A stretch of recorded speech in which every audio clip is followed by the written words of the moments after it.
Hello everyone and welcome back. This is Ahmed Radwan with the Usmle Step 2 CK channel. If you're new here, if you are not a subscriber, please feel free to check out the channel and subscribe if you like it, and leave a thumbs up on this video. If you are a subscriber, welcome back and happy to have you. The video today is actually a really important one. I have intended to do this video from the beginning, but I lost track of time and I got caught up in studying, so there it is. And as you can see from the title, this video is about what to do exactly and how to approach the USMLE Step 2 CK. I mentioned before that I did Step 1 first, and then I did the Step 2 CS. This is just my own journey. You don't really have to do this. I will explain in a separate video if you should do Step 1 first or Step 2 CK or CS first or whatever. But anyways, I think everybody has his own journey, and that applies to me. So I'm approaching actually the Step 2 CK as someone who would study the CK for the first time, who did not do the Step 1, because I did Step 1 like 2 years ago, and I do not remember everything in it. Of course I do have some knowledge still, but it's different than someone who has just finished Step 1 and started the Step 2 CK. So anyways, I'm gonna start from the top and how I approached this. I will not say exactly what I did. I'm just gonna say what should have been done, because I did a lot of mistakes along the way, and you shouldn't really do these mistakes. So I will just give you the brief on what I did and how I am going to do in the future, because I did not do the exam still. This is a accumulated effort from reading a bunch of experiences from a lot of people who got really high scores. There's somebody who got 270 plus scores. But I think that whether you get a 240 plus or even 270 plus scores, you usually just do the same exact thing. It depends on how good you do it and how you approach and how you study and dedicate time. So anyways, I think the Step 2 CK, it would take around from 4 to 6 months. It depends on you, it depends on how much time you put in a day, but usually it would be at least 5 hours a day. It can extend up to 10 to 12 hours of study if you are a slow learner or if you need more time to study things. It begins whenever you can begin in the year. It doesn't really have to be at a specific time. Some people like to take the exam in a specific timing because of the match, and they want to finish early before September. For me, I think you can start whenever you want and whatever suits you. So first of all, there is specific things that have some controversy, and some people think they are useful, some others don't think they are useful. I'm just going to say my own opinion here. If you hear from somebody else that this is not true, this is not really useful, this is their own opinion, so just take it with a grain of salt, and I'm just giving you my own experience here. The first thing I started with was the Kaplan videos. They are the old Kaplan videos from 2007. They had Conrad Fisher and they were explained in depth. I think the videos are really good. If you have no experience, or if you have really a lot of time to spend, and you can use these videos if you want. They take around 1 to 2 months. It depends on how fast you go and how many hours you do study per day. I recommend, if you do the videos, do it and have the master of the boards with you. You don't really have to look into the Kaplan lecture notes books if you are watching the videos. Just take notes if you don't see the information in master of the boards, and that's it. If you are done with the Kaplan videos, I recommended that you would do a Q bank along with it, or right after you're done with it. My choice would be the Kaplan Q bank. You can do it online, you can do it offline, whatever you want. I would recommend offline. Don't spend your money on something like that. But if you do have the money, go ahead. So if you're doing the Kaplan, this is going to be different than UWorld. It's going to be different than MBMEs or anything else. It's a lot harder, it's a lot longer, and it's just different. So the point here is not to practice for the exam. It's just to practice the information that you have retained from the Kaplan videos and master the boards along the way. And it just helps to stable the information in your brain and make it stuck a little bit.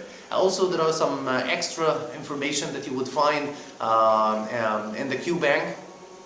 And I will dedicate a video on the QBank itself and how to approach it, but in general, just take notes of the information that you do not find on Master of the Boards and just keep it in there so you can review it later on.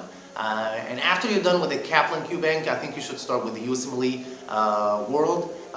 You can do, before the Usmle World, you can do a quick read, like in 5 days read of the Master of the Boards for step 2 and the step 3 and so on. And after that, you can start the Usmle World. I would do it subject-wise as a study tool. Most people would recommend that. You can do that, or you can do it timed and random if you wish. That would be okay as well. But I would do it in a timed, but it is in subject-wise, so you would know exactly where you're going, and you can review along the way what you are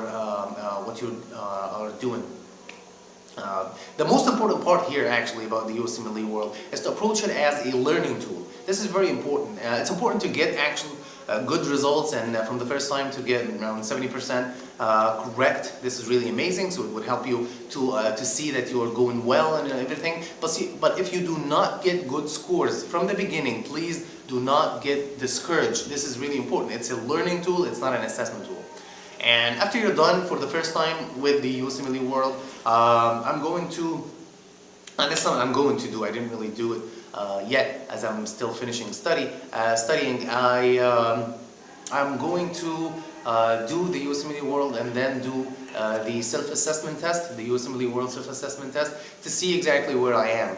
And I'm really hoping that it would be a good score. But after that, the most important part is to look at the analytics and see where I went wrong in the Usmle World. So if the QBank says that I am not really that good in internal medicine, specifically say cardiology, then this is what I have to review. So review the bad things, or the things that you got the most mistakes in, and just try to look at it again and try to see where you have went wrong. I would also recommend that you would review the notes, the extra notes that you have done in the Usmle World along with the Master of the Boards in one single book.